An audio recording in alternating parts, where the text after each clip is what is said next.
25 años, ¿eh? Claro, 25 años de aquella. Pero es que la carrera eran 7 años, ¿eh? Siete cursos reglados, haciendo el ingreso a la primera. Sí, yo estoy grabando, sí. Uy, qué bien, ¿eh? Nunca nos avisan mejor. Bueno, Pues así no me pongo nervioso. hemos, José Antonio Orejón, don José Antonio Orejón, No. como yo oí hablar aquí cuando me empezaron a contar, si quisiera hablar, si quisiera contar. Un poco mito, un poco... No, de eso nada, no mito nada. La trayectoria ha sido la más normal, la más tranquila. Lo que pasa es que fue larga, eso sí. Fueron 35 años. 35 años.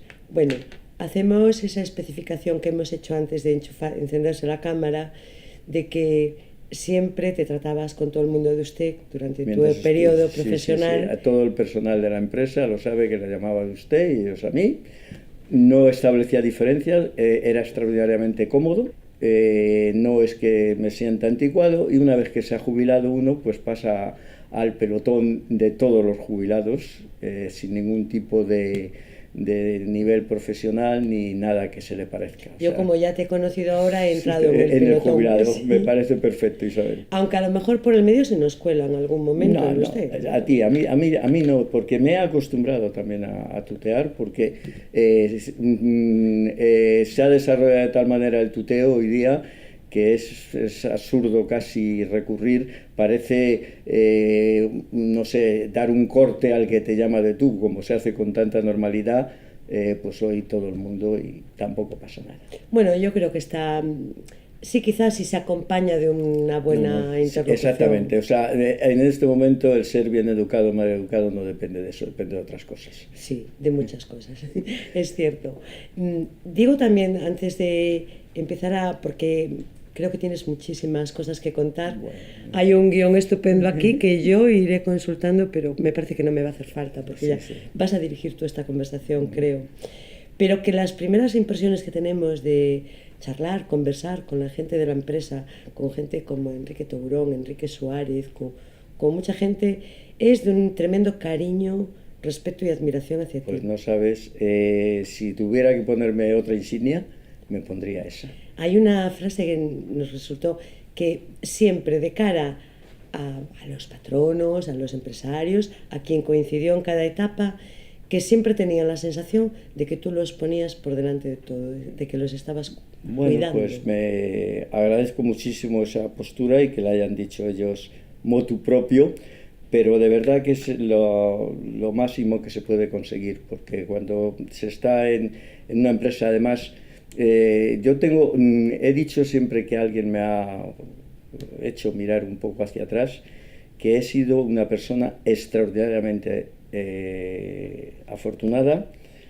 menos 2 puntos. Uno muy al principio de mi vida, que fue el fallecimiento de mi padre muy joven, él y yo, él con 43 años y yo con 13. Y luego, pues, una circunstancia que se ha producido recientemente, que tampoco es objeto de hablar de ella, pero bueno, perdí a mi mujer el año pasado. Pero en ese otro intervalo he sido la persona más afortunada del mundo, porque circunstancialmente, como siempre se dice, es estar en el sitio oportuno, en el momento oportuno.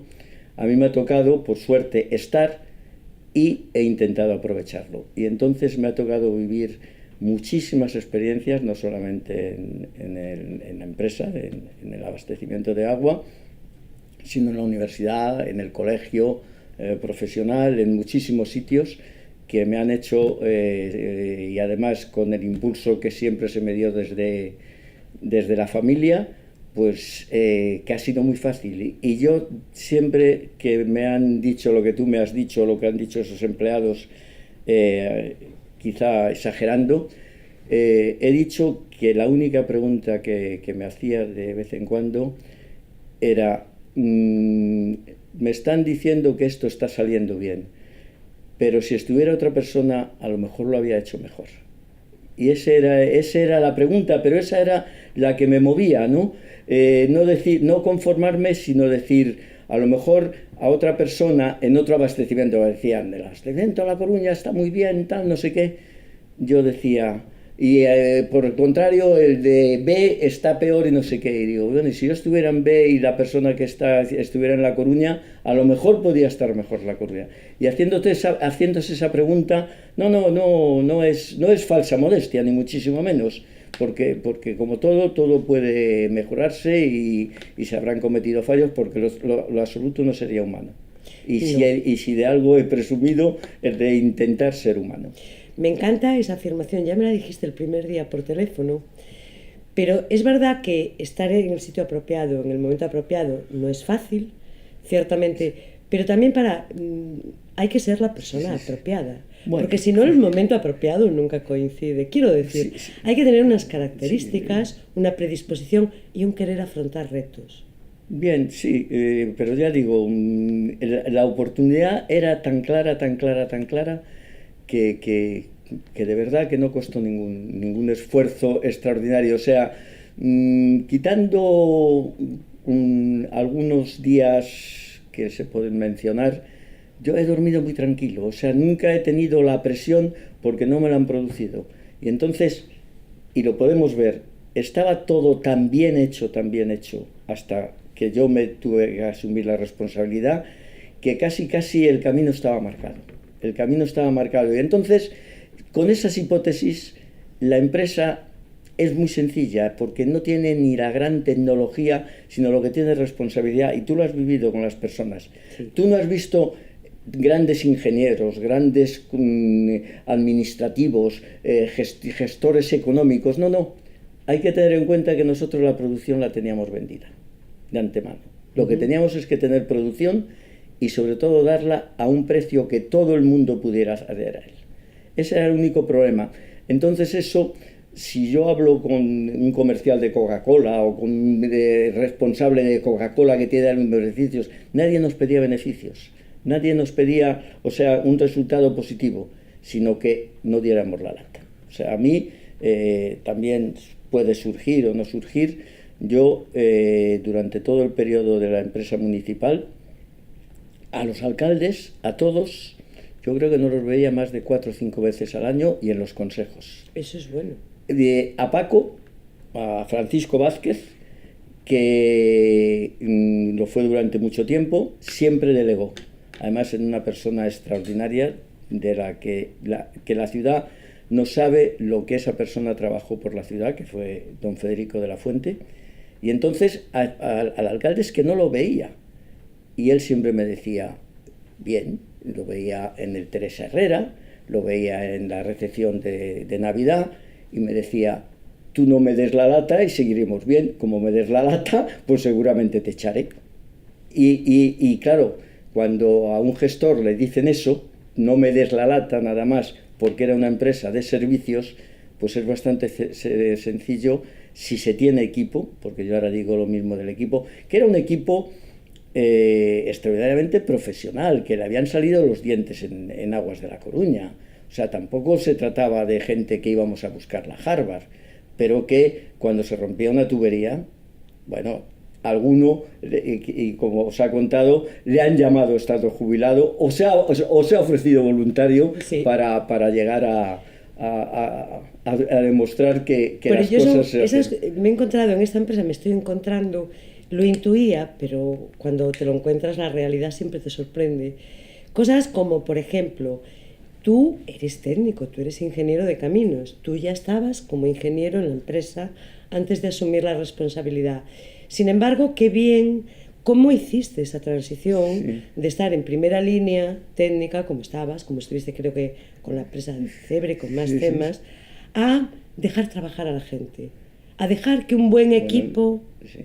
No es fácil eso. Bueno, no es fácil, pero sería muy poco inteligente no hacerlo. Mira, yo cuando entro en la empresa, en lo que llamaríamos mi trayectoria, soy un ingeniero que hasta ese momento ha trabajado en Renfe, en un departamento que se encargaba del mantenimiento de la vía y del mantenimiento de los puentes, de lo que no se movía.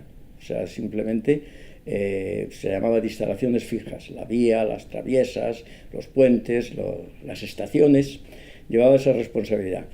Bueno, también te voy a decir que trabajaba en Renfe porque tenía un pase de libre circulación y venía los sábados, que venir de Madrid a La Coruña en aquella época era duro, pero estaba aquí la novia y había que venir a verla. Entonces ese fue mi primer trabajo.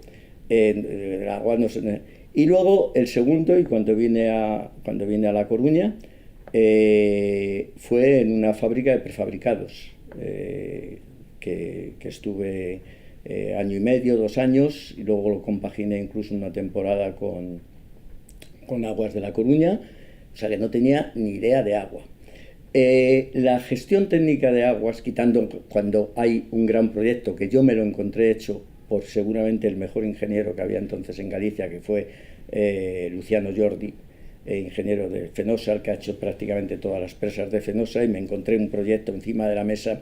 Pues el resto es que a los 15 días, y sé que te han hablado de esa obra, a los 15 días, porque entraron también Ángel Iglesias, un perito, en aquel momento, pues nos llevaron a desasnar a la travesía de la Primavera, porque se había roto un tubo de los colocados en 1903, un tubo de fundición, que había que reparar una junta y hacer una junta de plomo, que se fundía allí el plomo, se retacaba. ¿Cómo voy a enseñar yo a retacar si no sabía ni lo que era retacar? Pues yo mirar, y sobre todo sí fijarme en que había una persona, en este caso el padre de Tourón, que tenía un papelito como este, en que decía: a las 7:30 se cierra la llave del Montiño, a las 7:45 se cierra la llave de Cuatro Caminos, a las 8 se abre la descarga para que se vacíe ese tramo de tubería. Se comprueba abriendo otras llaves que ya no queda nada de agua en la tubería. Se empieza a cortar por donde está roto. Así se empieza a calentar el plomo. ¿Qué le voy a enseñar yo a ese hombre? Pues yo a decir cómo se rompe una tubería, a decir: don Enrique Tourón, venga usted rápidamente, que aquí yo no me puedo tal. ¿Qué hacías? Estar allí, aprender algo que no necesitabas para tu gestión, pero aprender que eso se tardaba un cierto tiempo, que luego había que ir a comer o a cenar, solía ser por la noche, había que ir a cenar a la cocina económica del Burgo, que es donde el raso y todo eso, y cosas de ese tipo, que son las que se aprenden, y para eso ya digo que no hay que ser el súper técnico. A partir de la responsabilidad de la gestión, los presupuestos, las tarifas, dar cuenta, los balances, también había que aprender un poco de contabilidad, etcétera. Todo eso va sobre la marcha, porque siempre hay alguien que lo ha venido haciendo, y es ver cómo lo hace e intentar copiar, porque ya digo que no es una empresa, la tecnología es muy particular y muy selectiva, de tal manera que, por ejemplo, siempre Tourón presumía de que tal tipo de obra se hacía incluso en otros abastecimientos estilo Aguas de La Coruña, porque él había pensado cómo para limpiar las tuberías pues inventaba un cacharro de madera allí por el que metía un señor que iba empujando dentro de la tubería, cosas de ese tipo. Era lo que ahora llamamos innovación, y antes era constante, ¿verdad? Sí, pero era innovación con mayúscula, pero muy sencilla. O sea, no diría que de invento del tebeo, pero casi, porque muchas veces era eso. Bueno, a veces es puro sentido común. Exactamente. Creo que nos decía Enrique Suárez que en realidad la empresa hoy en día es más de botones, pero que el conocimiento de base es el mismo. Al final, yo estoy totalmente de acuerdo. Ahora mismo, antes, pues no se llevaban unos libros con las alturas del depósito, hay que ir a medirlo. Ahora se sabe en cada momento qué caudal hay en cada punto de la red, qué presión hay en cada punto de la red. O sea, información se tiene toda. Pero si se rompe la tubería, hay que arreglarla exactamente igual que hace 50 años. Hay que abrir una zanja, hay que ver que el agua sale por aquí, a lo mejor la rotura está allí, hay que buscar, y eso solo da la experiencia. Nosotros teníamos gente que buscaba fugas, unos aparatos, una especie de audífonos que se ponían, luego todo eso se ha sustituido por aparatos, no sé qué, pero los que utilizaban el audífono no cambiaban, y buscaban cuando había bajado la presión en una fuga, iban por la noche, cuando no había consumo, entonces si corría el agua es que había fuga, iban poniéndolo en las bocas de las acometidas, las ya ponían y oían a ver si circulaba agua, entonces en ese tramo estaba la rotura. Esa era la tecnología. Algo que destaca en esta empresa es la implicación. La tremenda implicación de toda... Es igual, nos lo han contado gente de contadores, de la red, de las plantas. Sí, esa tradición, yo hablo exclusivamente, yo no puedo hablar nada más que hasta el 2005, exacto, que el 9 de junio cumplí 65 años, y quiero decir que en ese sentido sí. Aun los que en cualquier momento pues podían ser, porque todos somos hijos de nuestro padre y de nuestra madre, pues más revoltosos o más tal, o se quejaban, o estaban en el comité de empresa, a la hora de, sobre todo el personal de calle, a la hora de, los lectores y tal, pero sobre todo el personal de obras o el personal de la planta de la Telva y de Cañas, en ese sentido, jamás ha habido un problema. Jamás ha habido o sea, los llamabas a cualquier hora, no ha habido un problema. Eso también es sorprendente, porque tú eras muy joven cuando cogiste, asumiste la responsabilidad. Eso te lo pregunté, porque a mí me llamó la atención 36 años. En las fotos. Yo veía aquellas fotos de aquella época tan institucionales, tan serias, y a ti se te veía tan joven. Sí, un pipiolo auténtico. Total, y eso tampoco fue muy fácil, eso, ¿no?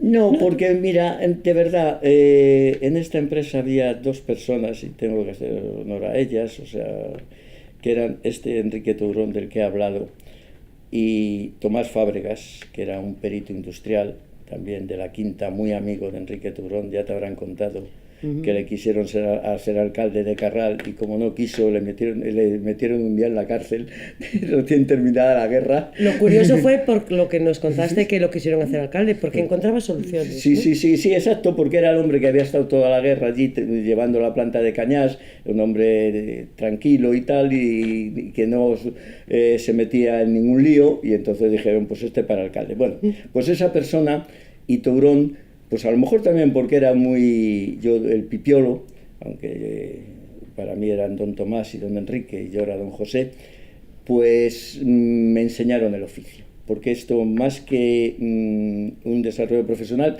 yo algunas veces me he preguntado, como ves, hablo un rato, algunas veces me he preguntado, cuando yo he tenido muchísima relación con la profesión, porque he estado en el colegio de ingenieros, en las juntas.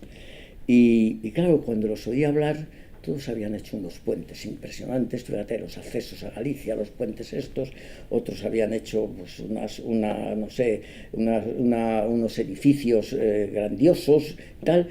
Yo decía, yo lo único que he hecho ha sido poner tuberías ahí, porque bueno, sí, me pilló un poco la ampliación, pero si la presa está al lado de las presas de verdad y tal, decía, no, en el fondo... Pues profesionalmente yo decía, hombre, parece que no he sido ingeniero de caminos, pero por otra parte, yo eso, además como lo complementaba con la escuela, me sentía total y absolutamente satisfecho de mi desarrollo profesional, pero con esa particularidad, porque es que la tecnología, insisto, ahora tienen todos los botones, los jefes de servicio ahora cogen el teléfono y dicen, pues no sé, en la calle La Alameda hay una rotura y están arreglando y no sé qué. Pero los que arreglan, insisto, tienen que romper la acera, tienen que buscar el agua, y además con lo que es el agua, porque esa es otra, ese sí es un tema, porque yo recuerdo San Andrés totalmente cortada un domingo, con 2 dedos de agua en un tramo grande, porque se había roto una cometida de una casa. Un plomo de una casa, pero no se podía cerrar porque no funcionó la llave, estuvo echando agua tal, y estuvo San Andrés cortada absolutamente, que ese es otro de los temas, ¿no? Que las cosas hay que hacerlas rápido, no solamente por restituir el servicio, sino porque los daños del agua son espectaculares. Sí. Y a todos se nos ha ido alguna vez el agua en casa. Sí, o se ha estropeado la lavadora y de repente uno sale... Sí. Sí, me ha pasado recientemente una experiencia similar. El agua no la apreciamos, no somos conscientes. A mí me ha impactado ver las fotografías de cuando se empezó, o sea, ponerte en Cañas, imaginarte cuando no había teléfonos, no había carreteras, no había nada. Es decir, ver las fotos, cómo se llevaban en carros. Sí. No había herramienta, ver a aquellos hombres trabajando con las camisas blancas. Sí, o ver toda la zanja llena. Ahora hay una máquina, una máquina haciendo zanja, y antes como se hacía pico y tal, había un hombre cada 1,5 metros picando para hacer la zanja. ¿Y cómo se pudo calcular? Porque bueno, apenas tiene desnivel, esa ¿no? Es una tiene... de las maravillas del abastecimiento, porque comentábamos antes que una de las cosas que ha tenido, no solamente en La Coruña, porque nos ponemos en el canal, nos ponemos en Aguas de Barcelona, afortunadamente ha sido un servicio que normalmente y sobre todo el único problema que he tenido ha sido la falta del recurso. Claro, donde hay agua, donde ha habido problemas, pero generalmente se desarrolló muy bien en los finales del siglo XIX. Empresas privadas, quitando Madrid, que fue Isabel II, la segunda mitad del siglo también XIX, ha habido empresas muy profesionales y muy conocedoras del oficio, y entonces pues ese ha sido el gran éxito, que el abastecimiento ha sido algo que ha tenido que ir creciendo 10 minutos por delante de la ciudad. Sí. Porque cuando una ciudad empieza a funcionar o una urbanización empieza a funcionar, tiene que ser capaz de abrir el grifo y que tenga el agua. Y eso lo ha cumplido muy bien, lo cumplió muy bien la empresa. La empresa tuvo muchas críticas porque es muy fácil decir, y tuvo sus problemas como toda empresa capitalista que buscaba un beneficio, pero es muy fácil decir el agua la da Dios, pero hay que llevarla a casa y con presión suficiente. Pero bueno, indudablemente lo que es indudable es que la empresa en un momento determinado tuvo vocación de prestar un servicio y ganar dinero.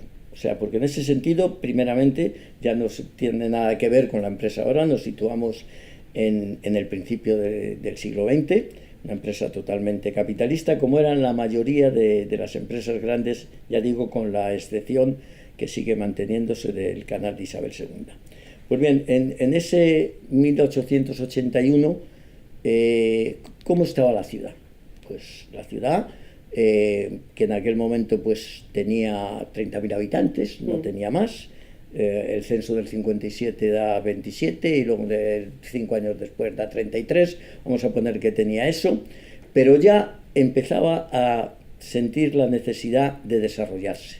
Tan siente la necesidad de desarrollarse que es cuando se establece el primer ensanche. La ciudad hasta el 69 tuvo murallas. Hay que situarse en aquel momento para situarse en los que crean el abastecimiento. Entonces, la ciudad es una ciudad que está, la ciudad vieja, donde se encuentra ahora, la pescadería, que llegaba por la marina hasta el Orzán, porque entre el Orzán y el puerto hay una muralla. Y luego estaba Extramuros, que era una zona donde vivían pescadores o tal, que era lo que era Santa Lucía. Pues bien, en aquel momento el crecimiento de la ciudad dice, es que ¿cómo nos abastecemos? El agua era igual de necesaria entonces que ahora. La gente necesitaba lavarse y si se lavaba menos es porque no tenía facilidades, ¿no? Porque ahora abrimos la ducha y nos lavamos. Y entonces, en aquel momento, como sabes, pues lo que había era fuentes que se surtían de los viajes de agua que venían de donde se podía sacar agua subterránea, que en La Coruña pues fundamentalmente era San Pedro de Isma, Bioño, allí había unos manantiales.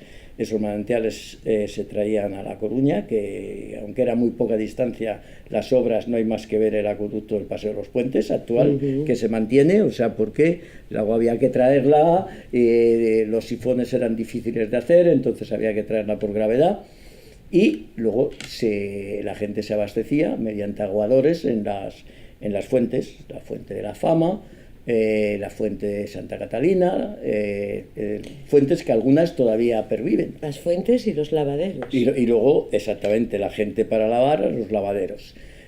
Había un regimiento de aguadores, se llegaron a censar 130 en La Coruña, que ya era. Y con sus reglas y sus tal, los guardianes en cada fuente para que la gente no se saltara las colas. He visto las normas. Bueno, pues bien, así era La Coruña. Y entonces ya en los años 60 empiezan a intentar hacer algo un poco más ordenado, porque la ciudad empieza a crecer. ¿Por qué crece? Porque estamos hablando de 30.000 habitantes. La fábrica de tabacos tenía 4.000 empleados, sí, empleadas casi todas. Empleadas. Sí. En aquel momento empezaba a desarrollarse industrialmente, había fundiciones, había hilaturas, había otro tipo de fábricas y además la España liberal, la de Sagasta, elige La Coruña, luego pasaron 100 y pico años y se cambió el tema, elige La Coruña como la ciudad del noroeste. Y entonces aquí está el gobernador, con todo lo que conlleva eso, está la Capitanía General, todo esto es personal, empieza también un cierto desarrollo de la educación, se crea náutica, se crean bellas artes, o sea que la ciudad empieza a crecer. Y ya empiezan, antes del primer proyecto de ensanche, se produce unos desarrollos que intentan ordenar un poco el crecimiento. De hecho, antes del primer proyecto, parece que es el 70 o así, se derriban las murallas. Claro, ahí situémonos a la altura un poco más allá de Juana de Vega hacia el centro y veamos lo que aparece. Allí estaban las huertas de Garás, allí estaba tal, pero lo que aparece es el ensanche, que es hoy el Cogollo. Pues, en realidad el ensanche empieza en la calle de la Alameda, coge la plaza de Pontevedra, coge el Camino Nuevo, que era lo que es Juan Flórez, llega, claro, eso es tal, de tal manera que se encarga a Ciorraga que desarrolle un plan para ese ensanche. Entonces desarrolla, traza las calles, vemos que están bastante bien trazadas, desarrolla todo eso, pues toda la calle, Betanzos, Ferrol, Padre Feijóo, toda esa parte la desarrolla. Se prevé la iglesia de Santa Lucía en ese plan, o sea, ya se queda el espacio, se prevé el mercado, lo que es la plaza de Lugo, y se prevé incluso otro mercado que existió en el Camaranchón para ganado, me parece que era para cerdos exclusivamente, y no sé si algo también para otro tipo de ganado. Entonces ese es el plan, y da la casualidad de que ese plan, que es del año 70 y tantos, y en el 81 el ayuntamiento dice, saco a concurso el agua, porque claro, esto no se puede abastecer con fuentes. Preveía una población de entre 9 y 10.000 habitantes, solamente esa zona de la ciudad, ese primer ensanche, y eso no se puede hacer contar. Entonces empieza el desarrollo de la población, de tal manera que en el año 8, cuando se está desarrollando grandemente todo el ensanche, ya llega el agua a La Coruña. En el año 20, por ejemplo, los habitantes, eso sí lo voy a mirar aquí, ya son 62.000, o sea que la cosa empieza a crecer. Sí. En ese momento, Aguas de La Coruña crea el filtro rápido de Cañas, el famoso filtro de Cañas del que te han hablado. En el 40 ya hay 100.000 habitantes. En ese momento se amplía el doble con la segunda concesión. Lo que eran 100 litros se convierte en 200. En el 65 hay 180. Llega la tercera concesión. Era espectacular ahí en esos años el crecimiento. Y además, lo curioso del caso es que es en ese momento, porque los precios, hay que ver lo que pagaban los primeros que tuvieron el agua. Fueron muy caros. Eran casi muy poco superiores los que se pagaban en el año 63 de los que se pagaban en el año 1908. Y entonces es cuando la empresa, totalmente descapitalizada, porque no tiene precios, es incapaz de hacer sus ampliaciones y le cede la concesión al ayuntamiento. Es que era muy complicado, porque yo lo que he leído en un libro que se publicó, todavía creo, todo el proceso de aprobación, porque tenían que ir al ministerio, tardaban años. Sí.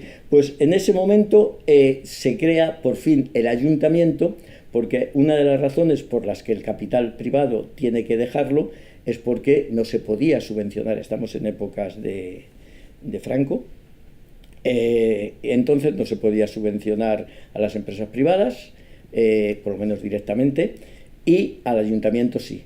Entonces la empresa que había previsto la ampliación de 525 litros por segundo, le entrega la concesión al ayuntamiento y dice que te hagan a ti la obra y luego la puedo gestionar yo. Pero ven que aquello no va a funcionar y entonces lo que hacen es vender las acciones al ayuntamiento. Pues bien, llega justo para que esos 180.000 habitantes del 65 tengan abastecimiento. De tal manera que cuando yo entro en la empresa en el 72, la capacidad de producción estaba totalmente resuelta en aquel momento de producción. Lo que no existía era regulación. Entonces, si el río no traía agua, no podíamos mandar agua. Porque por eso era necesaria la presa, por eso era necesaria la presa de Cecebre. En 1985, en que ya tiene la población aproximadamente de ahora, ya se ha hecho la ampliación de Jordi y tampoco hay problemas.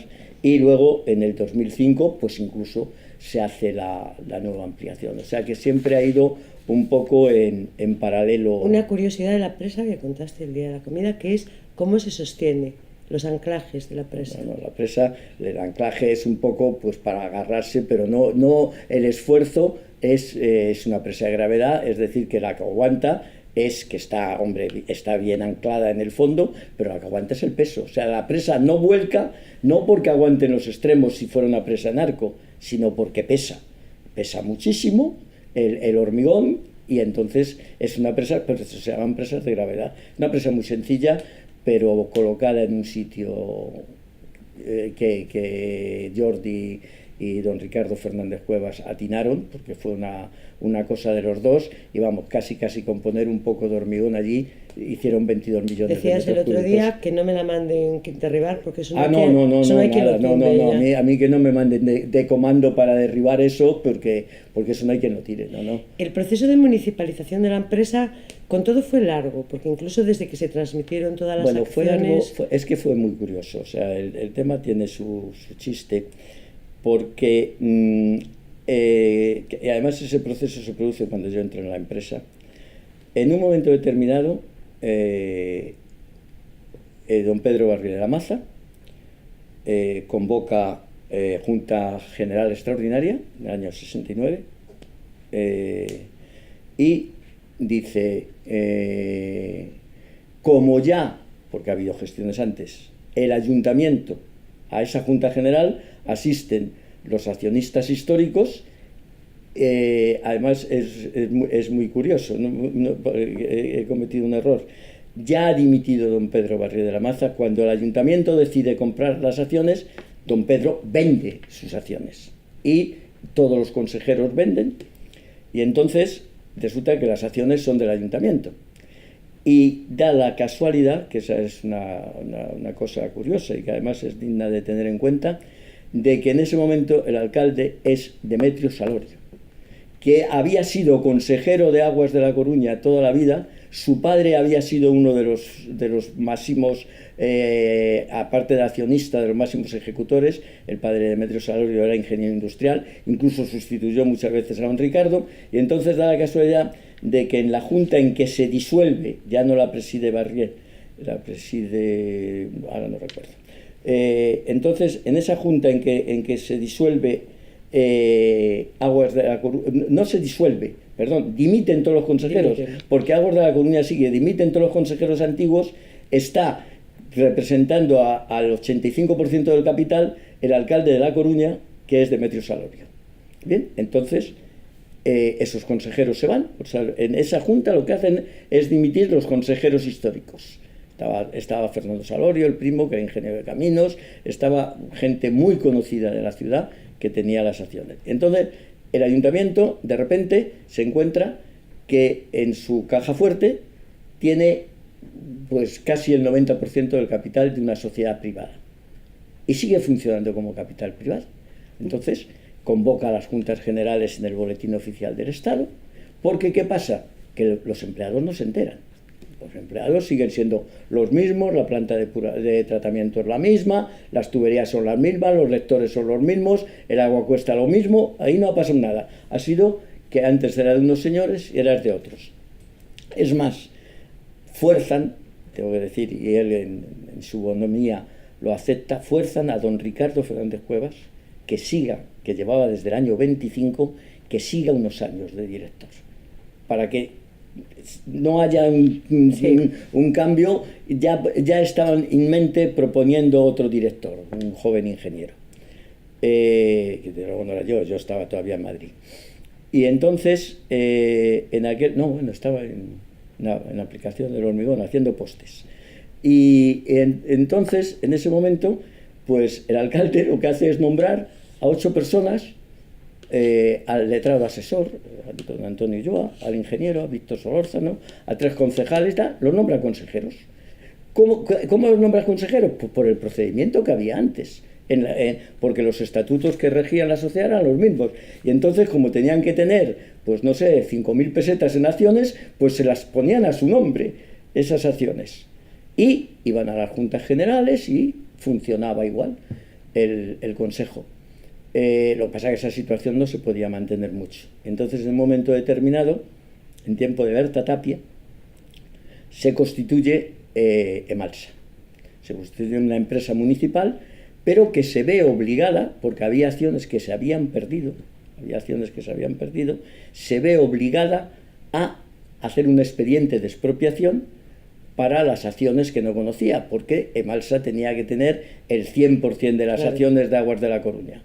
Tenía el dinero depositado en un banco, en el Banco Pastor, y el que tenía una acción iba allí y le daban el dinero de la valoración según los libros de contabilidad que valía la empresa. Entonces, en ese momento se crea esa sociedad. Pero como en el fondo no ha pasado nada, lo único que ocurre es que ya don Ricardo dice, bueno, ya está bien. Y el ayuntamiento dice, ¿qué hacemos ahora? Pues el ingeniero municipal, don Víctor Solórzano, que además está a punto de jubilarse, lo ponemos de director ahí. O sea y seguía en el consejo. Entonces empiezan a realizar los trámites, no porque sean difíciles, sino porque son complejos. Porque lo que siempre se ha dado ha sido el caso contrario. Un servicio que se privatiza. Y aquí era un privado que se municipaliza. Entonces, siempre hay, toda la legislación mercantil está por encima de la legislación administrativa, porque la empresa que desaparece es una sociedad privada. Y eso, como por otra parte las cosas funcionaban, pues se dilató hasta que en tiempos ya de Francisco Vázquez se resuelve el tema. Pero no creo ningún problema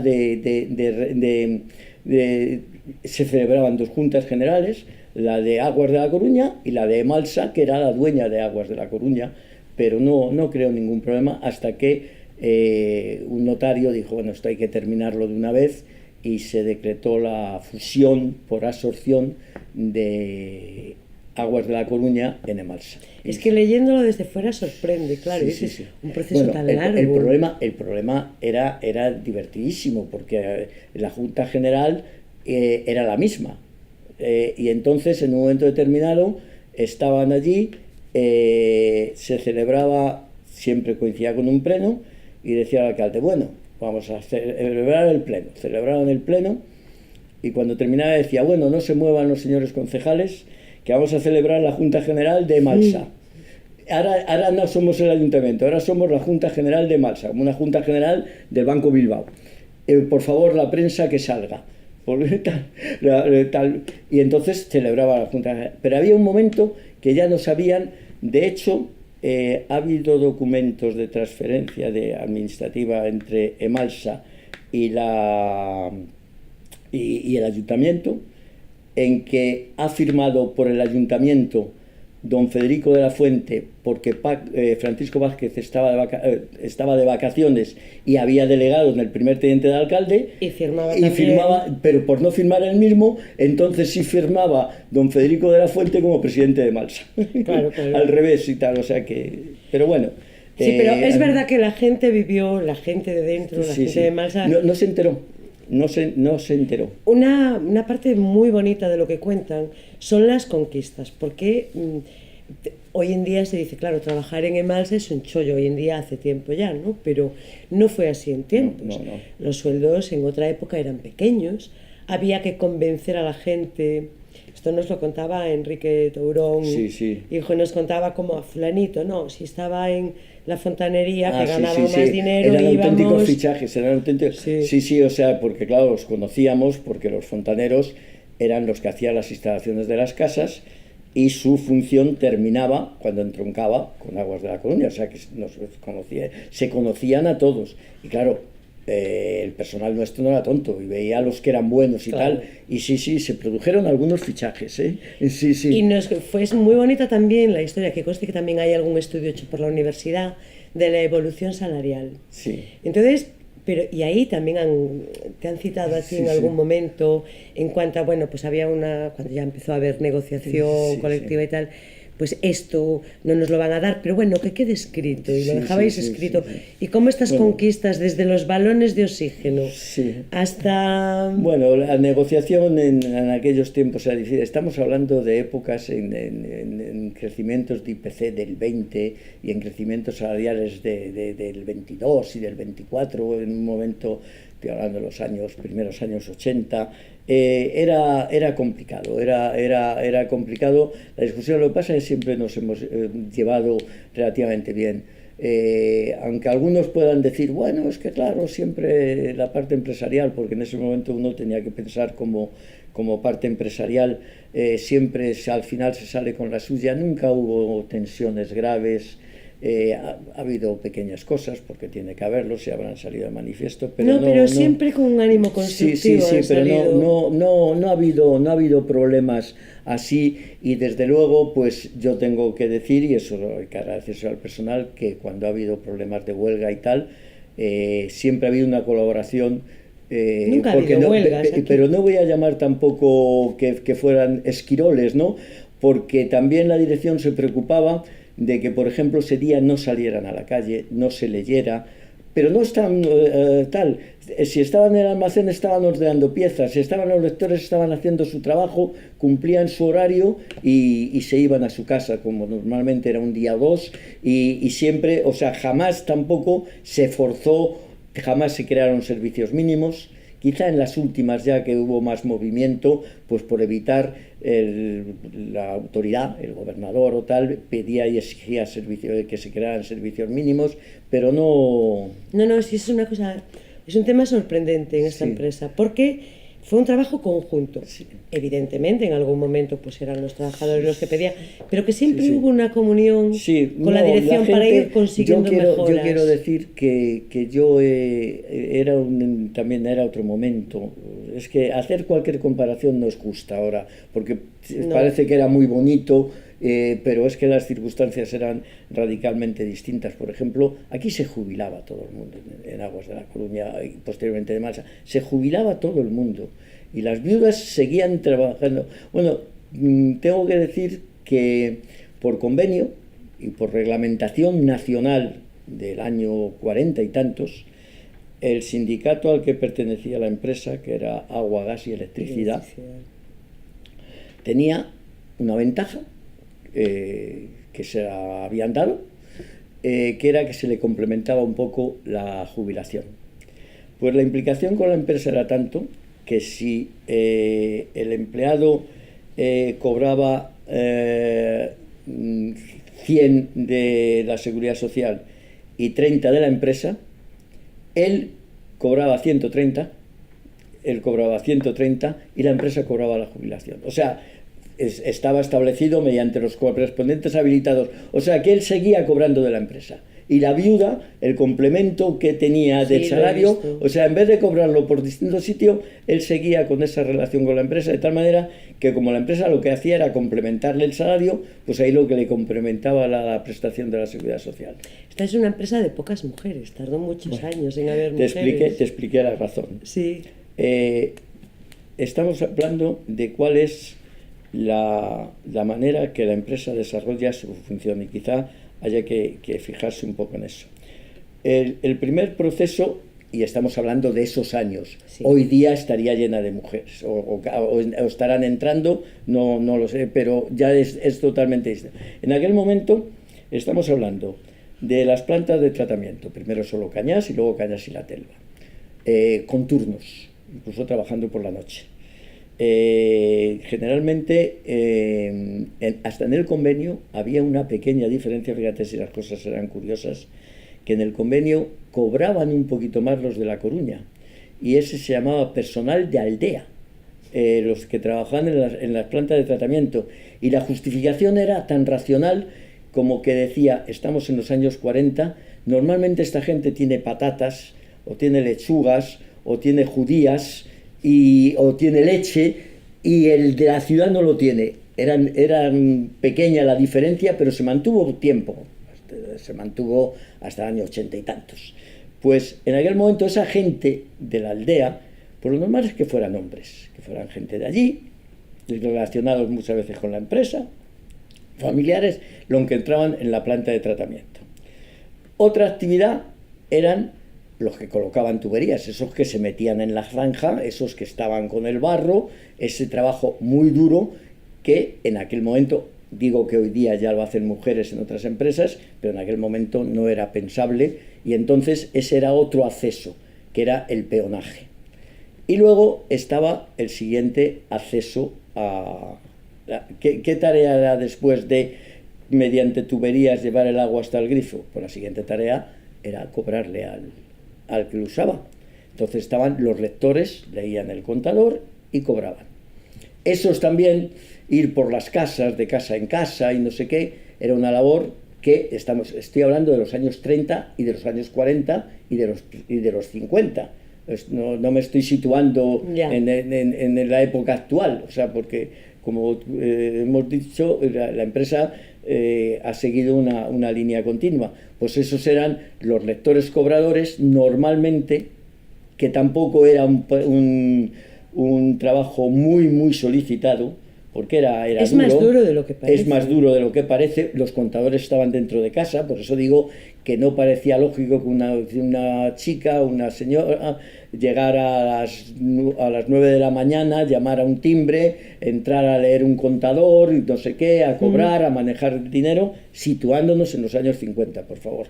Entonces, ese era un proceso, los salarios eran bajos, porque hay que reconocerlo, que con relación a la industria y tal eran más bajos, y tampoco era una cantera muy tal, pero eran todos los lectores cobradores, que llegó a haber 20 y tantos a la vez, eran hombres. ¿Qué pasaba? Que el siguiente trabajo, nosotros ya hemos servido el agua, ya hemos hecho todo lo técnico, es el administrativo, que es muy fácil, hacer las nóminas, llevar la contabilidad, los recibos, y sobre todo llevar... No, los recibos los hacían los propios contadores, lectores también a mano, pero llevar la contabilidad, el economista, el tal, y decir, bueno, pues todo eso ya es un trabajo de más calidad que podrían hacer mujeres. Por ese convenio y reglamentación nacional había que hacer exámenes, y entonces, ¿qué pasa? Que los lectores que ya empezaban a estudiar, ya empezaban a tener bachillerato, algunos incluso a estudiar empresariales, hacían todas las plazas se cubrían por ahí. Claro. Y entonces todas las plazas las cubrían hombres. Y esa era la razón por la que solamente hubiera hombres. Eso también me ha llamado la atención. La empresa fomentaba el que la gente estudiara cuando estaba trabajando. Bueno, en la primera época, que era, si cabe, aún más familiar, sí. Sobre todo fomentaba que estudiara, y ha habido 2 o 3 casos, uno de ellos que terminó de jefe administrativo, que entró de botones. Y entonces estudió la carrera, se hizo profesor mercantil,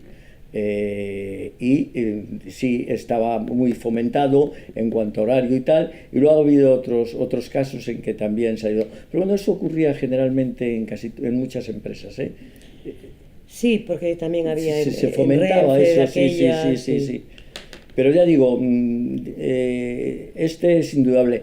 Y luego, ¿qué ha sido empresa? O sea, hemos visto cómo ha ido creciendo, y ha habido hitos pues muy curiosos. No sé si te lo habrán contado, pero yo no me resisto. Por ejemplo, la empresa fue extraordinariamente criticada muchas veces, porque era una empresa capitalista, monopolística, y sobre todo, además, que la gestionaban pues la clase súper importante de la ciudad. Eran los electos. Los Barrié, los Rodríguez Silveira, estaban los Salorio, o sea, gente, y entonces pues había un cierto... Y luego hay que tener en cuenta que los creadores fueron muy inteligentes. Yo tenía una nota que quizá esa no la conozca, y es por ponerle una buena nota a los creadores, pero un poco de haber llevado el ascua a su sardina. cuando sabes que se ha contado que la empresa, la famosa de Coruna Waterworks, que no hizo las obras porque llegó a tener la concesión de los años 80 y 90, y entonces el ayuntamiento la fulmina de golpe y se promueve Aguas de La Coruña por los creadores aquellos, el grupo de la banca, que luego fue el Banco Pastor, la banca Marchesi y otros tal.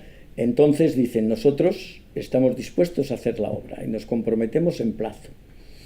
Bien, pues entonces si firmamos un contrato con el ayuntamiento, nosotros hacemos la obra.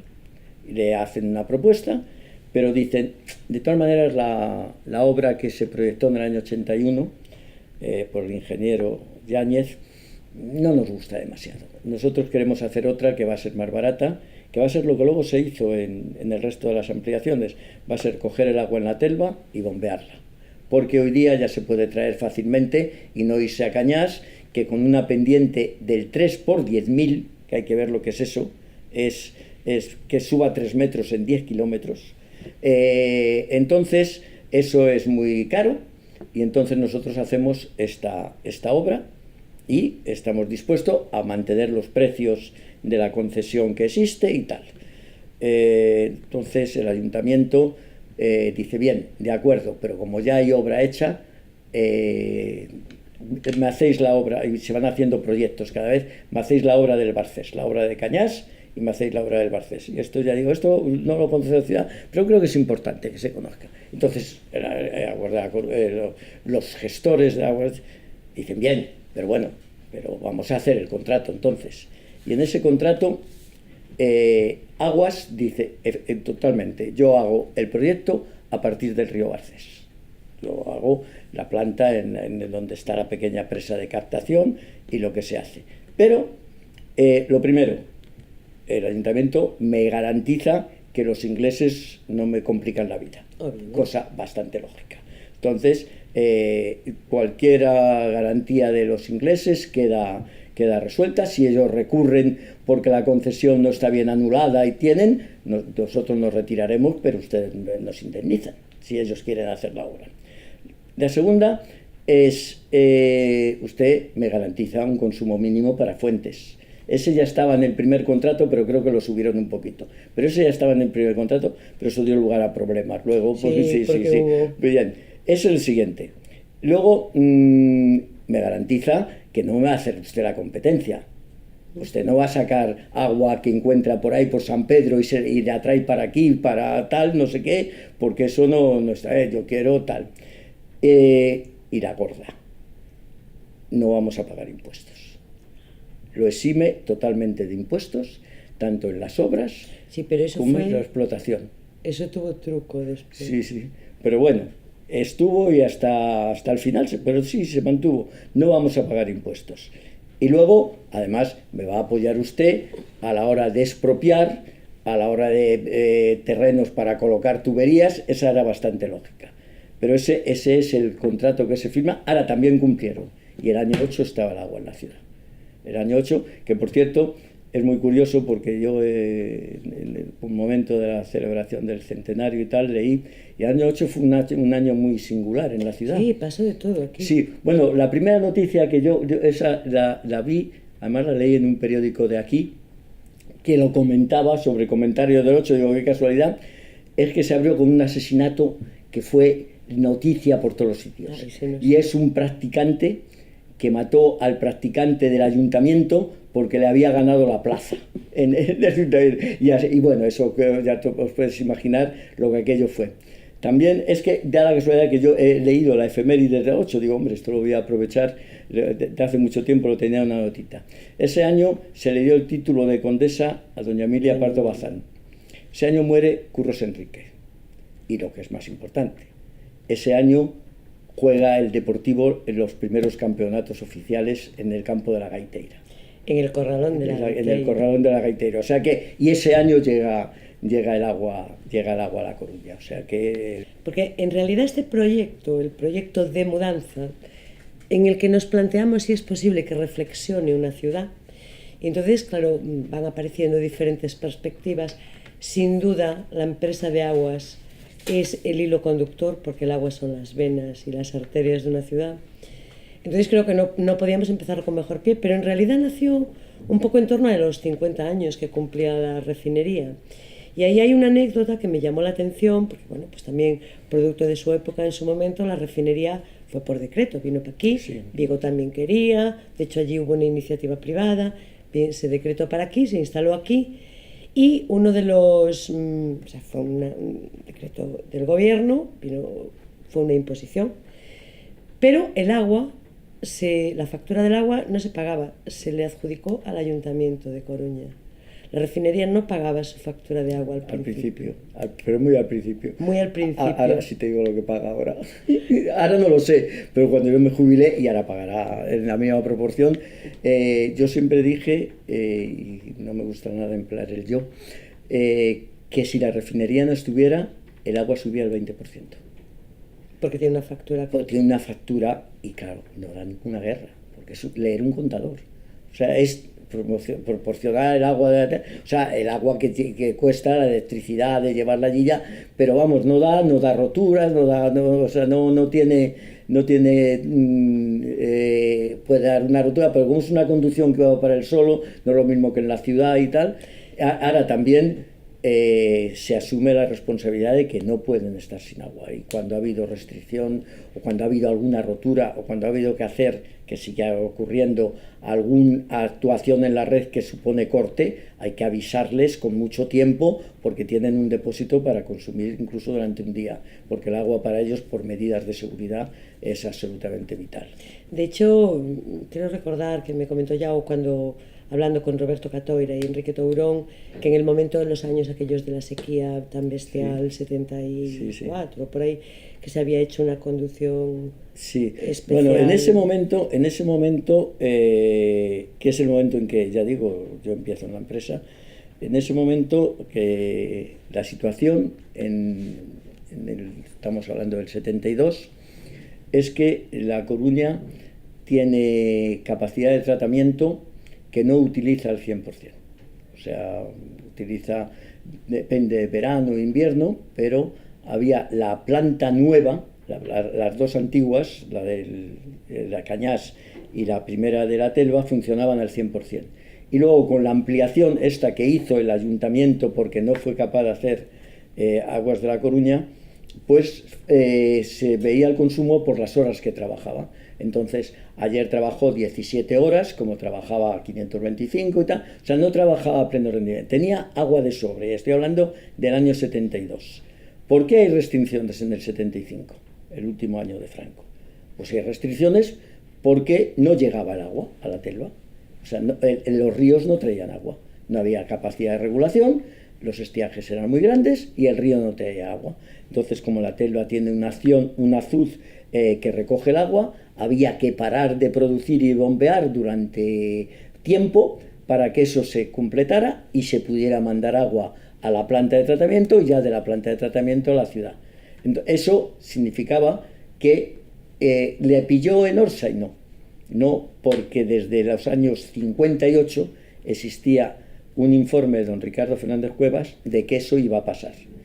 Y tan eso iba a pasar que incluso el ayuntamiento, nada más hacerse con la empresa, dice, ojo que eso va a pasar, y le dice a Luciano Jordi que haga el proyecto de ampliación. Y el proyecto de ampliación, la primera obra, es hacer una presa de regulación que guarde el agua para que el agua pueda llegar siempre por el río a la planta de tratamiento. Y luego toda una ampliación. Y esa, cuando yo hablaba antes un poco de estar en el momento oportuno, ese proyecto, esta altura, ahora los proyectos son cajones, este solo tenía esa altura, es un proyecto precioso, con unos gráficos y unos planos preciosos. Que se hacían a mano. Sí, planos de delineante.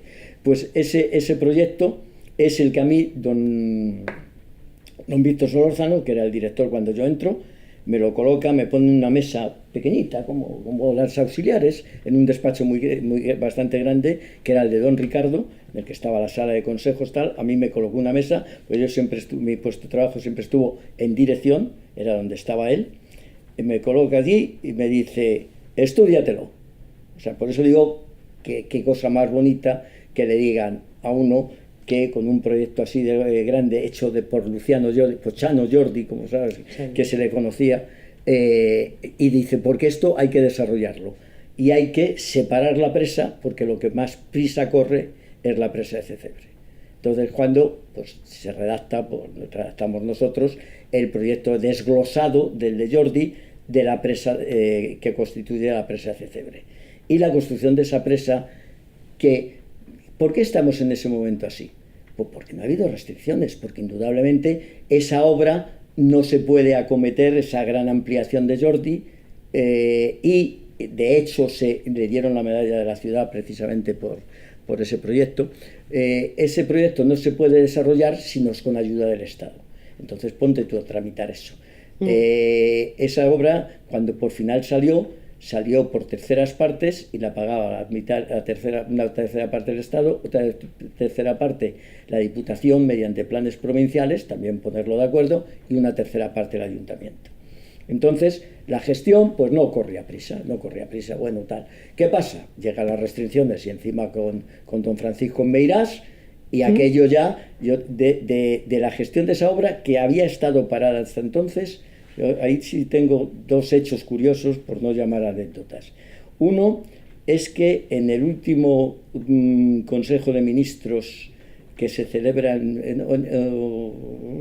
el penúltimo, uno que presidió el príncipe, entonces príncipe, no asiste el ministro de Obras Públicas porque ha ido a ver una obra extraordinariamente importante para la ciudad, o sea, excusa su asistencia, era un consejo debía durar poco, porque fue a ver, y hay fotos de esas históricas de Sánchez Terán, visitando las obras de la presa de Cecebre. Sí. El ministro era Sánchez Terán, y fue a ver esas obras. O sea, eso indica ya cómo eran las obras de importante, de tal manera que se habían contratado, no vamos a entrar en la contratación, las gestiones con Herbada, que tuvimos que ir a Madrid a convencer a una empresa que se presentara porque casi queda desierta. Eran tiempos complicados. Sí, no, y que el presupuesto era muy bajo, porque el proyecto llevaba muchos años, claro, no era rentable. Y entonces pues hubo que convencer a una empresa para que se presentara, siempre por las buenas, decir, bueno, mira, nosotros os vamos a apoyar en lo que podamos en cuanto a la gestión, vamos a echar, los terrenos los tenéis ya, porque los hemos comprado, la apropiación se va a hacer lo más rápido posible, pero presentaros porque es una ocasión y tal. Bien. Entonces, a partir de ahí, esa obra se hace a toda prisa, y cuando ya llega a un punto que se puede embalsar y se puede salvar a lo mejor un posible estiaje del año siguiente, estamos hablando en noviembre del año anterior, y decimos, la presa, precisamente porque estaba cumpliendo todos sus compromisos, había adelantado el plan de obra y había levantado ya bastante. Nos damos cuenta, ya nos habíamos dado cuenta de que para embalsar había que una carretera que iba a quedar embalsada, que iba a quedar inundada, había que pasarla por encima de la presa, es por donde pasa ahora, luego ir por la margen contraria, por donde está el restaurante El Bosque, este famoso, y luego mediante un puente volver a unir a la otra carretera. Ese proyecto lo habíamos hecho desde Malsa y lo habíamos firmado, lo habíamos gestionado como una empresa, como un proyecto totalmente particular, no se pidió ayuda de ningún tipo, pero resulta que ese proyecto que no nos daban la autorización, y sin autorización pues no se podía hacer el puente, y pues no se podía, no nos dan la autorización, nuevo tema, nuevamente me dice don Víctor y Herbada, vete a Madrid a ver qué pasa con ese proyecto. Bueno, yo llego con el proyecto allí, porque había otro en Madrid pidiendo la autorización en carreteras, no en obras hidráulicas, porque los que conocían el proyecto de Cecebre eran obras hidráulicas, pero en carreteras Cecebre para ellos era pues como Quintanar de la Orden, les sonaba igual. Y entonces yo llego allí, me recibe alguien y me dice, sí, bueno, claro, el proyecto sí, es que no se ve bien por dónde se sustituye, porque no está toda la... Hombre, no, ese trozo que no ves es que es la propia presa, claro. Y por la propia presa se marcha, ay, sí, bueno, tal. Digo, hombre, es que mira, la importancia, estuvo Sánchez Terán este verano pasado viendo la obra, por lo que... ¿Cómo? ¿Fue la obra que fue a ver Sánchez Terán y fue el Consejo de Ministros? Me vine con la autorización. Me vine, se empezaron a mover papeles y vamos, es un hecho real, me vine con la autorización y se puso a embalsar. Ah, pero había otro problema, que no deja de tener importancia también, y es que allí hay una iglesia que quedaba aislada porque también estaba una zona que ahora no recuerdo, que se inundaba y no me acuerdo cómo se llama, fue uno de los lugares que se inundaban, pues quedaban unas casas y entonces la iglesia quedaba en el interior de la presa, el embalse, hace un embalse sobre el Barcés y un embalse sobre el Mero, y en medio quedaba la iglesia, y ahora lo verás lo que te digo. Y claro, los entierros tenían que dar toda la vuelta y tal, y muchas veces y no sé cuánto, y patatín y patatán, y consiguen que ahí sí que fue de administración, por la guerra que dieron, y esa obra no la hizo el ayuntamiento, esa obra la hizo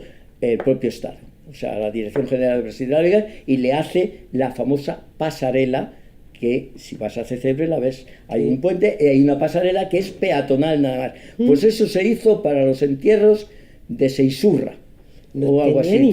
Sí, pues se hizo para los entierros, tiene su anécdota.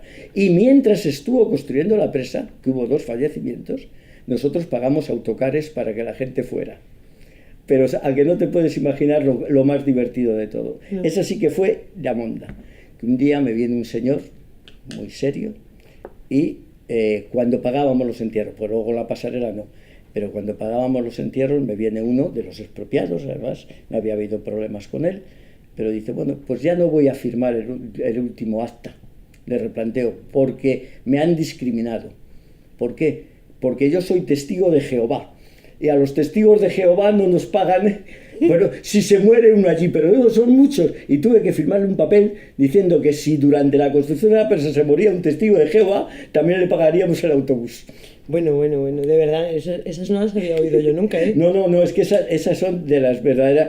El personal que ha hecho tal lo recuerda, porque la de veces que vino a mi despacho, que está aquí el testigo de Jehová, y además como no quería firmar también el acta de expropiación normal, pero nos dio verdadera. Ahora, lo que sí es real es que esa pasarela, que hombre, también ahora se utiliza para pasar de un lado a otro y tal, pero bueno, no une nada determinado y une un lugar determinado con la iglesia y con la zona de ahí. Bueno, si tenemos en cuenta que el agua está tan conectada a la gente como la muerte, sí. Es decir, y aquí en Galicia que tenemos esta cultura tan... Fue un tema muy verdaderamente curioso, durante la construcción de la presa se sintieron muchas anécdotas, o sea, de revalorizar, gente que se había opuesto a que la presa. Sí, tuvimos mucha suerte, pero que no sabe. No, la presa no levantó polvareda. Tuvimos una suerte enorme.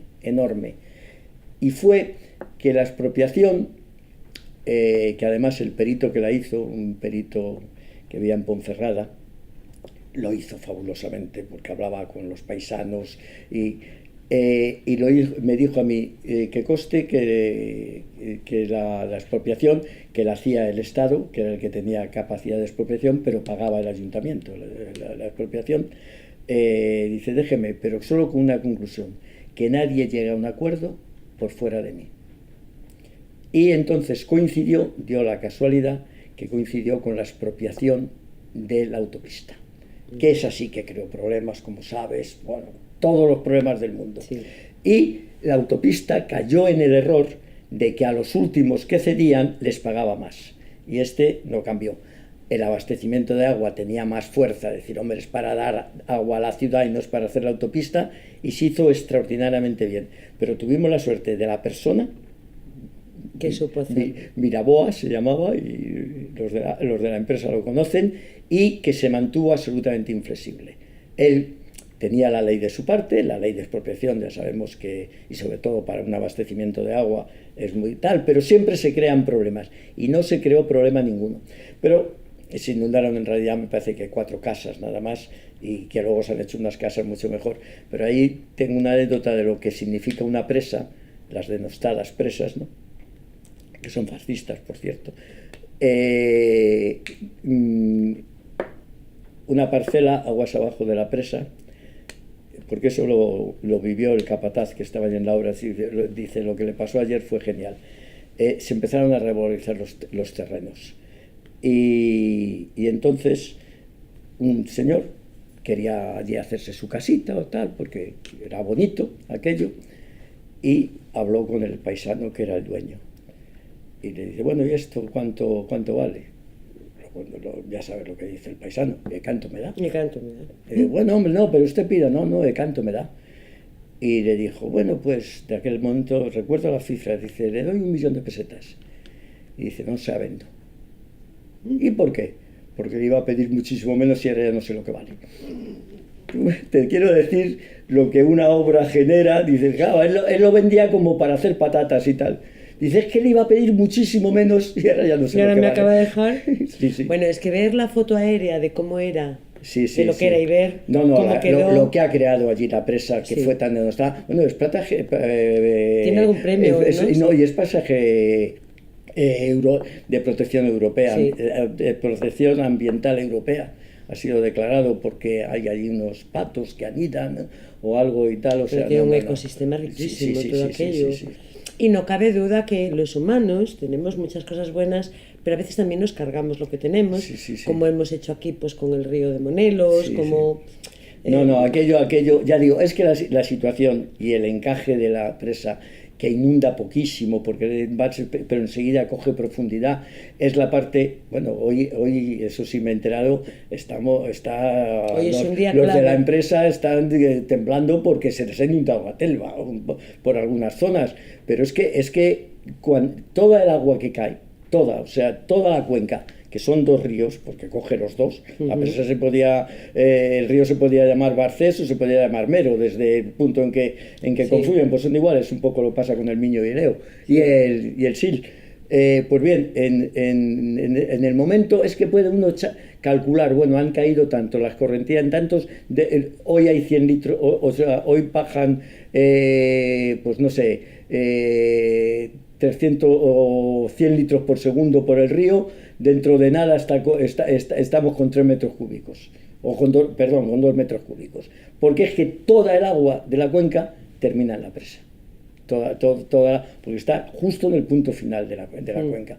Ya digo, está situada, es una zona en que, ya digo, hubo que hacer una presa baratísima, y se llenó inmediatamente y se cogen 22 millones de hectómetros. Esta noche nos comentaba tu hijo, José Manuel, que creo que se ha batido el récord de lluvia en tiempo, en un día, sí.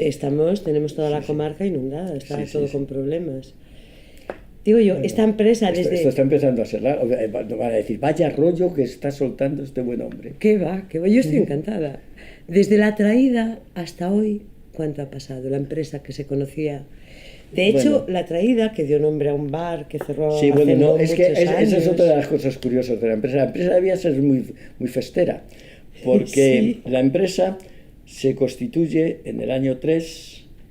Y claro, cuando una empresa se constituye, lo único que hay es una escritura, un papel, una cuenta corriente en que los accionistas han puesto un dinero. Y una sede social. Y unos apuntes. Sí. Entonces dijeron, bueno, ¿y cuál era la sede social?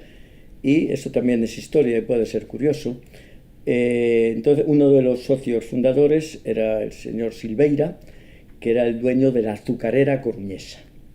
Y entonces dijo, bueno, hombre, donde yo tengo la oficina hay un sitio allí. Y se estableció la empresa allí, pagaban la renta media la azucarera coruñesa y Aguas de la Coruña, y ya tenían un sitio. Y eso fue en la Plaza de Lugo 21, un piso allí en la Plaza de Lugo 21. Pero claro, la empresa era seria y tenía que buscarse una sede. Lo primero que hizo fue también contratar a 2 personas. Y son 2 personas que cada una tiene su historia, porque una de ellas, mucha historia, porque ha sido incluso... el protagonista de un día de las letras galegas, era don Manuel Lugrís. Don Manuel Lugrís era un hombre que había estudiado contabilidad y que, aparte de escribir obras de teatro, de escribir poesía, de ser un gran autor, pues era contable, y cuando había emigrado a América se había ganado la vida de contable, y entonces lo contrataron.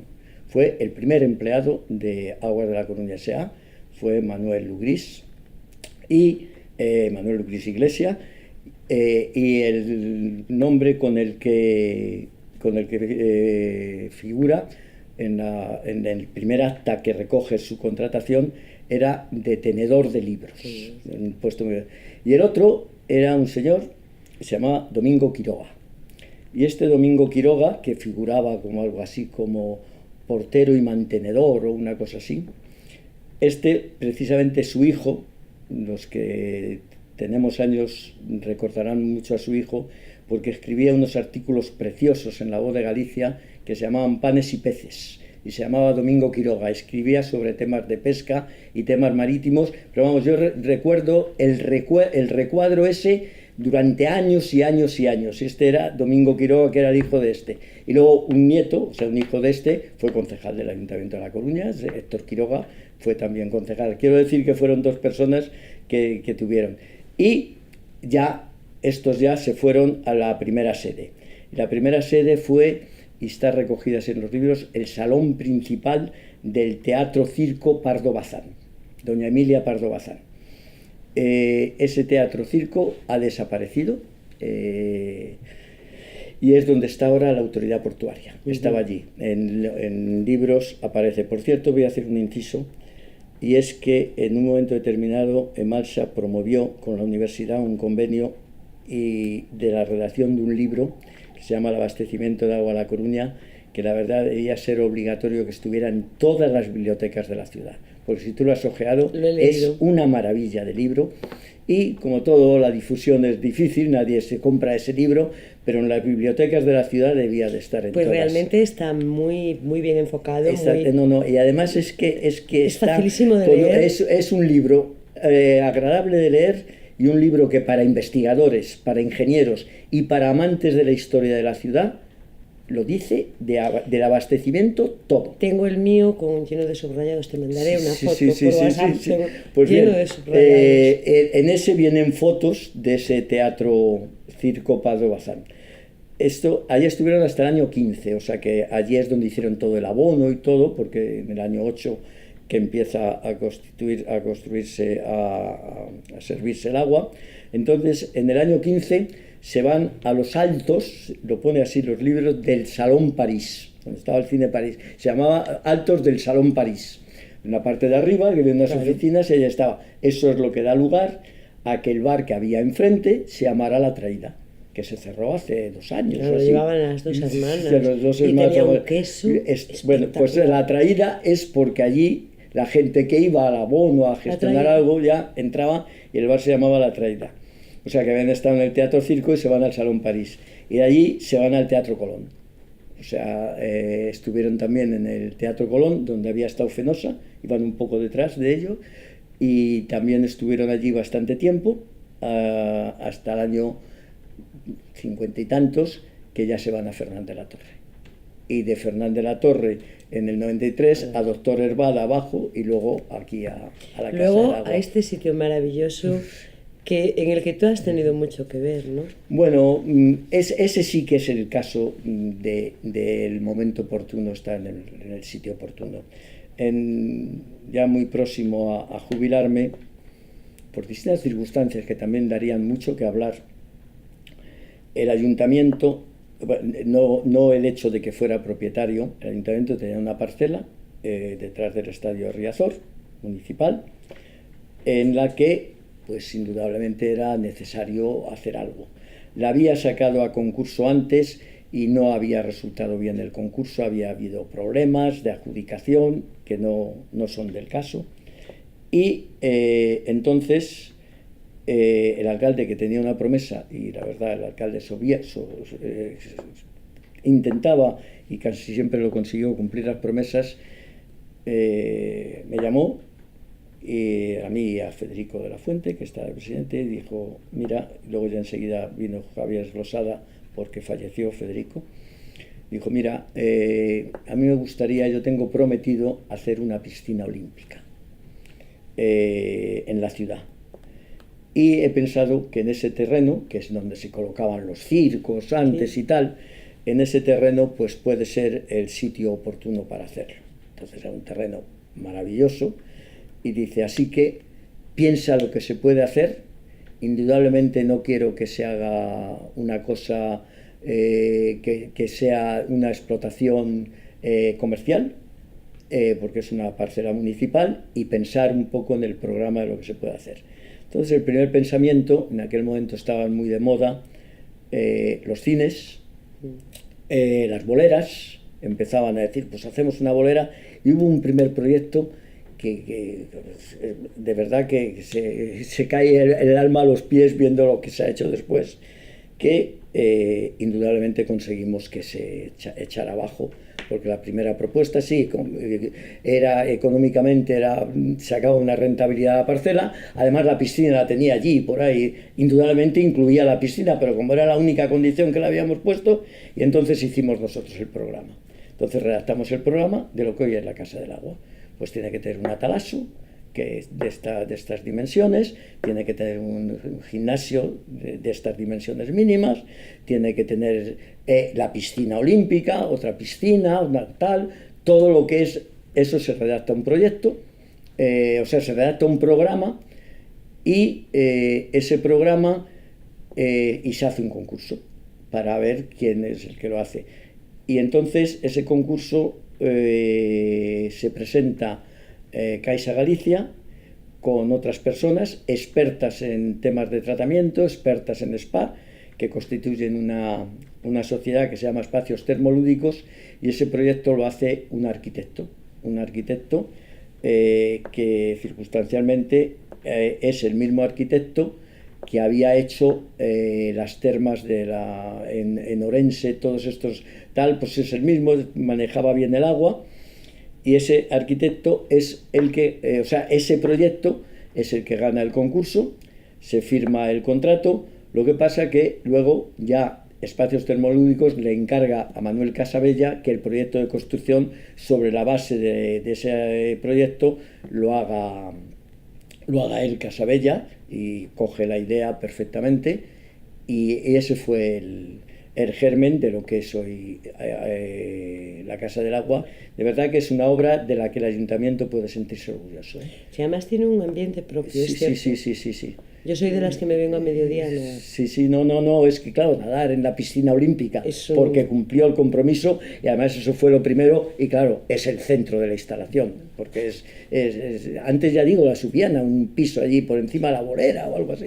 Sí, porque había que cumplir el tema, y la verdad es una obra que no sé, que La Coruña, y además la valora, porque es una cosa que la gente, es muy raro encontrar a alguien que hable mal, de poner los defectos más, bueno, pues a los vestuarios, pero la calidad del servicio que presta y la accesibilidad que tiene, creo que es algo... Sí, es como que le dio un espíritu a mí me gusta poco, no sé, presumir, pero de verdad, ya digo que fuimos muchos los que empujamos en esa dirección, pero para mí es una obra que verdaderamente me satisface. Soy usuario, Alguien alguna vez he contado en plan de mucha broma, y ya por en este ambiente tan distendido, que un ministro, no sé ni tan siquiera el nombre, pero por lo menos Sinone Vero Ventrovato, dijo una vez, cuando inauguró una cárcel,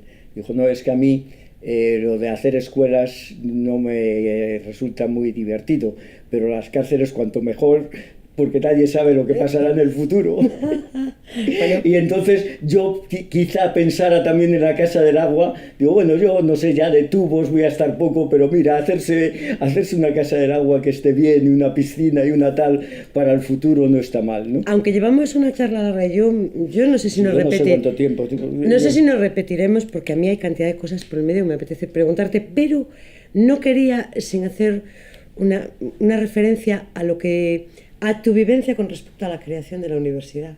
¿A cómo? Bueno, pues también, mira, también tiene su casualidad. En un momento determinado, en La Coruña, se crea, por un empuje muy fuerte en cuanto a toda la financiación, la Escuela de Aparejadores. La Escuela de Aparejadores la dirige, adscrita a la Universidad de Santiago, como es lógico, y entonces le encarga la dirección a una persona que era un catedrático de Santiago, no tenía ni idea de lo que era una escuela de aparejadores, como es lógico, pero crea una comisión y crean una escuela de aparejadores muy buena, de hecho todavía funciona y creo que ha funcionado muy bien. Entonces empiezan la docencia en los barracones que hay ahí enfrente, que había ahí enfrente. Los mayores lo recordarán, enfrente de la entrada del estadio, donde hoy día hay casas, por la entrada de la tribuna, había unos barracones de madera y allí empiezan las clases de aparejadores. Entonces, pues por una circunstancia, el profesor encargado tiene que buscar profesores, el catedrático que funciona como director, además se llamaba director comisario encargado o algo así, sí, porque era un encargo que le mandaban para venirse aquí, sí, era un comisario. Y entonces da la casualidad de que yo lo conocía, o sea, lo conocía, era un farmacéutico que yo conocía. Me dijo, hombre, yo estoy buscando gente para dar clase, si te interesa, pues vamos a hacer un concurso, pues mira, preséntate. Y efectivamente me encargué el segundo año, no el primero, de dar materiales de construcción. Y empecé a dar clase. Entonces seguí dando clase siempre a mayores de mi trabajo en Emalsa, porque no me lo perjudicaba, no había ni tan siquiera, porque como yo estaba contratado por Aguas de la Coruña, no había que pedir una tal, cuando hubo que pedirla la pedí, el Pleno me la dio sin ningún problema. Me la concedió cuando hubo que pedir compatibilidad más adelante, pero mucho más adelante. Entonces sigue desarrollándose y aparece la siguiente escuela, aparece arquitectura. Se crea arquitectura, el director es José Antonio Franco Taboada, un muy buen arquitecto, por cierto, es el arquitecto de la torre más alta de La Coruña, de la torre de la calle de Costa Rica, pues es el arquitecto de esa obra y es el director que le encargan que la ponga en marcha. Y cuando llega tercero, José Antonio Franco Taboada había vivido en la puerta de enfrente de mi casa, en mi primera vivienda en La Coruña, y tenía todavía allí el estudio, porque también había hecho las Torres de Riazor y se había ido a vivir allí, pero el estudio lo tenía allí. Y entonces me dice, ¿te interesaría dar instalaciones de agua y tal? Digo, bueno, pues bien, perfectamente. Y entonces cuando llega tercero, entro y doy instalaciones. Sigue el tema y se crea la Escuela de Caminos. Se crea la Escuela de Caminos y también yo había estado en la Junta de la Delegación de la Demarcación de aquí de Galicia y Meilán llama a unos cuantos y a mí me llama porque estaba ya en la universidad y dice, oye, mira, hay que poner esto en marcha. ¿Eso sería en el año más o menos? Pues eso sería el año, vamos a ver, debe de salir ahora la veintitantas promoción, o sea que debía ser año 90, entre el año 90 y el 2000. Y entonces cuando era rector Meilán Gil, porque entonces ya existía la Universidad de La Coruña, o sea, existiendo aparejadores, se había producido el traspaso. Yo empecé trabajando en la Universidad de Santiago y luego hay una transferencia porque se crea la Universidad de La Coruña. Y efectivamente, pues por esa circunstancia de que yo ya estaba, me dijo el decano del colegio, que era José Manuel Páramo, oye, mira, hemos hecho una comisión porque me ha dicho Meilán, que claro, él no tiene idea de cómo funcionan los programas y tal de una escuela de caminos, ha venido aquí al colegio y el colegio se volcó en la escuela de caminos. Es más, estuvo pagando profesores, eso sí que fue un auténtico fichaje, porque esa comisión, en que estábamos 5 personas, ya digo, la presidía José Manuel Páramo, y había dicho Meilán una frase muy, muy futbolera, dice, vosotros echarme balones que yo me encargo de rematarlos. Y efectivamente, y estuvimos en Madrid y en Barcelona fichando catedráticos, o sea, pero sí, venir para acá, además la promesa era muy buena y Meilán la cumplió, sin ningún ánimo no hacía nada que no fuera decente. Dice, la escuela no tiene catedráticos. Indudablemente, para que empiecen a dar clase tienen que ser profesores titulares. Yo les prometo que con el tiempo y según lo vaya permitiendo el presupuesto, yo voy a convocar y a sacar por los medios oficiales, plaza de catedrático. Entonces, profesores muy buenos, profesores titulares de escuelas de ingenieros de Madrid y de Barcelona, se vinieron para acá.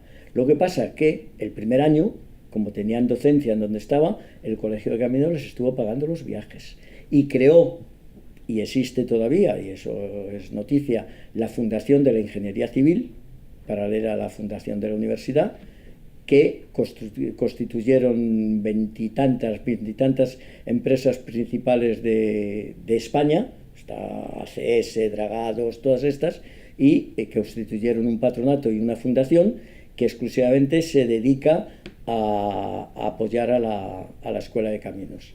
Le montó la biblioteca y contribuyó a poder hacer posible que vinieran profesores de estos sitios que luego se han quedado y efectivamente algunos son catedráticos y ya digo, la creación fue... y moraleja, pues yo dejé arquitectura y me pasé, porque ten en cuenta que en 2 fines de semana tuvimos que hacer el plan de estudios. En 2 fines de semana. En 2 fines de semana. Y allí copiando, pero copiando del plan de estudios de Madrid y de Barcelona, era el nombre de las asignaturas y tal, pero fue muy interesante. Es decir, que yo me llevo una conclusión. Bueno, yo creo que en el marco de este proyecto vamos a volver a hablar, José Antonio, no te puedes vender tan caro. Yo creo que la gente te echa de menos caro, escucharte. De que no. Es que a mí me fastidia, porque siempre me ha fastidiado el tema de las falsas modestias y tal. Es que de verdad, o sea, y afortunadamente este teléfono no suena en tal, y la gente importa. Pero es que de verdad que circunstancialmente he vivido, porque nunca he dicho, bueno, es que yo ahora soy el genio del cálculo y proyecto el puente de Rande. No, pero he participado en temas verdaderamente apasionantes, o sea, porque me ha tocado, y de verdad que además siempre me he encontrado con una gente extraordinaria. No te puedes imaginar en este grupo que te hablo de primero los que participamos en la creación de la escuela, algunos ya han fallecido, y segundo luego en los profesores algunos, pues claro, es que la relación es, no sé, el día que nos despedimos con la típica comida y tal, pues es que estabas verdaderamente emocionado porque veías que no era el compromiso de voy a. O sea, cuando un amigo te dice voy a poner en mi currículum que soy tu amigo, pues claro, casi se te saltan las lágrimas. O sea, porque ya no te puede decir más, ¿no? O sea, y por eso, de verdad que es así, ¿eh? Esta es una conversación en la que he escuchado más que hablado. ¿Por sí, qué? Sí. Porque además eres un gran relator. No, bueno, yo a tumba abierta. No, nos emplazaban algunos compañeros de masa, nos decían, bueno, para el Día de la Patrona tendréis algo, ¿no? Pues que os inviten a la comida y nos lo ponéis. O sea, que yo creo que si vamos teniendo material montado, a lo mejor nos vemos también comiendo... Bueno. Bien. En el Día de la Patrona. Yo no me comprometo porque yo normalmente... O en cualquier otro momento. Pero no. Yo no tengo inconveniente y además la disposición es absoluta. O sea, la disposición es absoluta porque ya digo, claro, es hablar de... y cuando se tienen ciertos años, pues es mirar hacia atrás y ya digo. Bueno, entre esos dos extremos... Siempre lo he dicho y mis hijos me lo han oído y tal, he sido extraordinariamente afortunado porque además, claro, me tocó la lotería una vez. Eso también está bien. No, fue cuando conocí a mi mujer, ya lo digo, y esa solo puede tocar una vez, pues ya tocar la lotería, no sé si a don Pedro Barrié, que por lo visto le tocó una vez y le salvó el banco, según parece, pero la lotería 2 veces no toca. No. Y eso sí, ahí sí que fue extraordinario y a partir de ahí pues mira, hemos ido tirando y... Bueno, hay gente que es especialista en el arte de amargarse la vida y hay personas que deciden ser felices y tú eres de las que has decidido aprovechar el juego a la vida. Vamos a pensar que se intenta, no se consigue siempre. No, claro.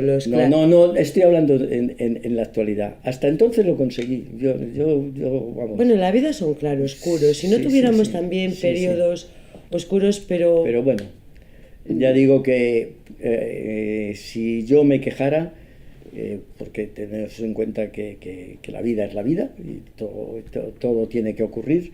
Si yo me quejara, desde luego, sería muy injusto con no sé quién, con la naturaleza,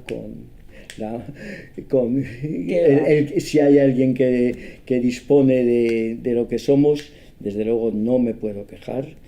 Y eso lo saben mis hijos cuando ven los momentos que puede uno tener y ves cómo hablo a corazón abierto, en que esté un poco más desilusionado, pues claro, simplemente con verlos digo, Dios mío. Yo me he llevado una gran sorpresa porque pensé que iba a ser más complicado que va, eres un gran conversador y un gran relator. Bueno, ¿Y has participado? eso lo da la clase también, ¿eh? A mí siempre me lo dicen. Sí. En hablar en público, claro, es que ten en cuenta que yo he pasado por todos los estatus, he sido PNN, he sido profesor asociado, he sido profesor no numerario, he sido no sé qué, he sido adjunto de no sé cuánto, siempre sin tener contrato administrativo, o sea, contrato de funcionario, profesor funcionario, pero claro, es que son también 30 y tantos años enfrentándote a un papel. Y eso te lo contaba y además eso sí me gusta decirlo mucho. Hay que tener en cuenta que ese pipiolo del que hablabas es también el que empezó a dar clase. Y yo daba clase, además las primeras promociones de aparejadores fueron profesionales que aprovecharon que estuviera aquí la carrera, estaban ejerciendo y se hicieron aparejadores. O sea, gente que no tenía el título y eran gente mayor. Claro, veías a ellos así, había uno que era un técnico militar que llegaba allí con 3 estrellas de capitán, porque daba clase a las 8:30 de la mañana y de ahí se iba al cuartel. Y yo, claro, darle clase a un capitán y acababa de hacer las prácticas en que para mí un capitán era como Dios, ¿no? ver 3 estrellas allí y darle clase.